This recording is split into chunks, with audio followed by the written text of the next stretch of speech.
ফারুক, উসমান ও হায়দার, চারজন সাহাবা সবচেয়ে বেহতর। সিদ্দিক, উসমান ও হায়দার, চারজন সাহাবা সবচেয়ে বেহতর, কারণ তাদের দিলে আছে আল্লাহর পয়গম্বর। সবাই নারায়ে তাকবীর, আল্লাহু আকবার, জোরে নারায়ে নারায়ে রিসালাত।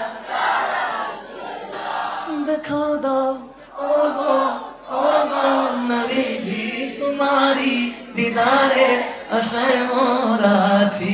দেখা দাও ওগো ওগো নবীজি, তোমারি দিদারে আশায় মোরা আছি। আর দু চোখ জুড়ে দেখবো পয়গম্বর, জোরে নারায়ে